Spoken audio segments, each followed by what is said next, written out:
복된 소식 아름다운 소리 AM 1590kHz 시카고 기독교 방송입니다.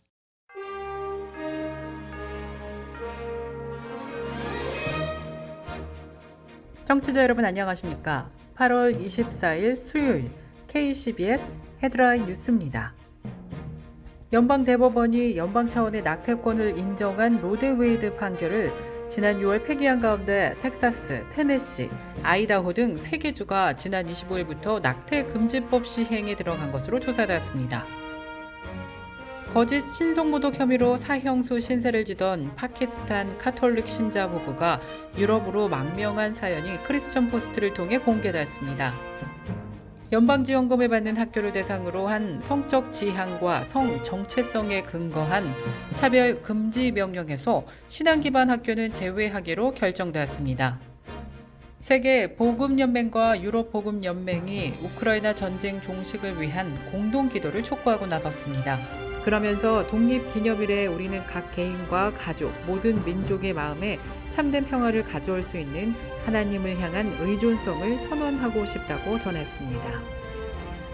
시카고 경찰이 지난 23일 LGBTQ 성소수자 술집 외부에서 지난 14일 발생한 뺑소니 사고와 관련해 용의자를 체포했다고 밝혔습니다. 애틀란타 도심에서 지난 22일 발생했던 총격 사건은 아파트 입주민이 관리인의 불만을 품고 저지른 사건으로 추정되고 있습니다. 이번 총격 사건의 사망자가 2명으로 늘어났으며 여성 용의자가 사건 당일 인근 공항에서 체포된 것으로 조사되었습니다. 지난 24일 현지 당국에 따르면 용의자 레이사 켄지는 전날 20일 오후 애틀란타 도심 2곳에서 총기를 발사해 2명이 사망하고 1명이 크게 다쳤습니다. 연방법원이 한국 송환을 막아달라는 유병언 전 세무그룹 회장의 차남 유혁기 씨의 청원을 최종 기각한 것으로 조사됐습니다. 이상 이 시각 KCBS 헤드라인 뉴스입니다.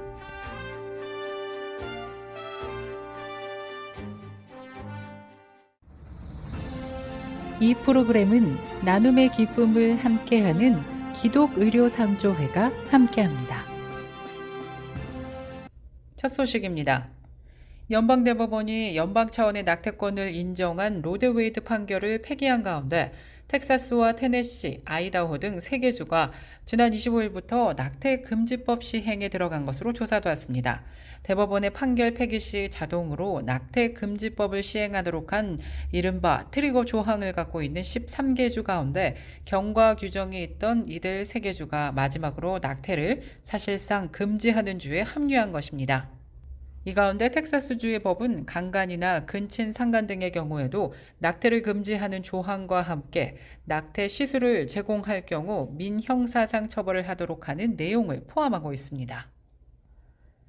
거짓 신성모독 혐의로 사형수 신세를 지던 파키스탄 카톨릭 신자 부부가 유럽으로 무사히 망명한 사연이 크리스천 포스트를 통해 공개됐습니다.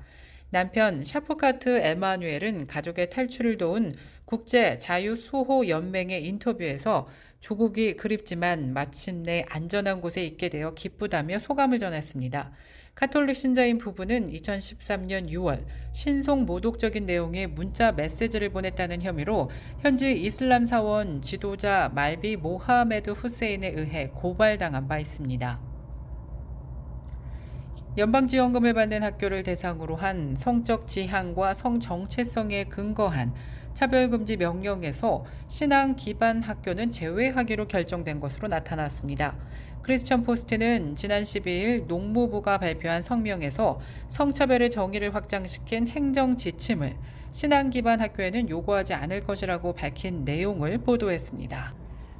이 문서에서 농무부는 연방 지원금을 받는 교육기관의 성차별을 금지한 법인 민법법 9조에 대해 학교의 지배적인 종교적 신조와 충돌할 경우 일부 예외를 인정한다고 밝혔습니다.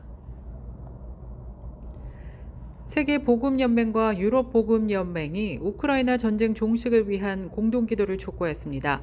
이들은 8월 24일인 오늘을 기도의 날로 지정해 줄 것을 요청했습니다. 그러면서 독립기념일에 우리는 각 개인과 가족, 모든 민족의 마음에 참된 평화를 가져올 수 있는 하나님을 향한 의존성을 선언하고 싶다고 전했습니다. 시카고 경찰이 지난 24일 LGBTQ 성소수자 술집에서 발생했던 뺑소니 사고와 관련해 용의자를 체포했다고 전했습니다. 경찰은 용의자가 지난 월요일 직접 경찰서를 찾아 자수했다고 전했는데요. 현재 3건의 1급 살인과 1건의 1급 살인 미수 혐의로 기소했다고 덧붙였습니다. 용의자 남성은 타비스 덤바로 34세로 나타났으며 당시 뺑소니 사고가 고의성이 있는 사건으로 추정하고 있습니다. 해당 사건은 지난 14일 새벽 5시경 사우스 제프리 블러브드의 7,000블럭에 위치한 한 술집에서 발생했습니다. 당시 밖에서 이야기를 나누던 사람들을 향해 한 차량이 빠른 속도로 돌진했으며 이 사고로 3명이 사망했습니다. 애틀랜타 도심에서 지난 22일 발생했던 총격 사건은 아파트 입주민이 관리인의 불만을 품고 저지른 사건으로 추정되고 있습니다.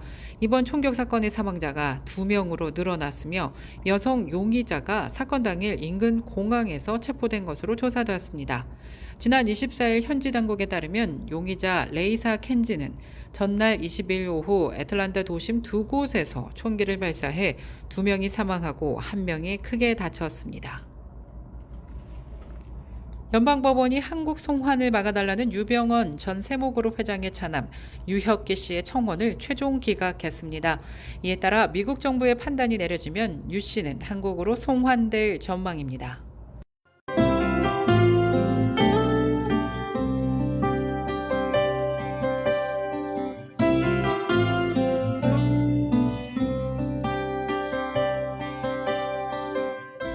끝으로 날씨입니다. 수요일인 오늘은 맑고 화창한 날씨 계속되는 가운데 기온은 소폭 올라 한낮에는 조금 덥겠습니다. 낮 최고 기온 81도, 밤 최저 기온 67도 예상됩니다. 목요일인 내일은 구름 낀 가운데 흐린 날씨 이어지겠습니다. 곳곳에 비 소식도 예상됩니다. 낮 최고 기온 80도, 밤 최저 기온 68도 예상됩니다.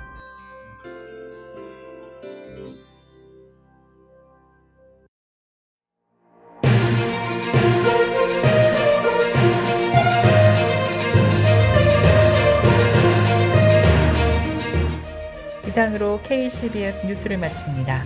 지금까지 KCBS 뉴스 유정임이었습니다. 오늘도 하나님의 은혜와 축복이 가득한 날 되길 바라면서 저는 내일 이 시간에 다시 찾아뵙겠습니다.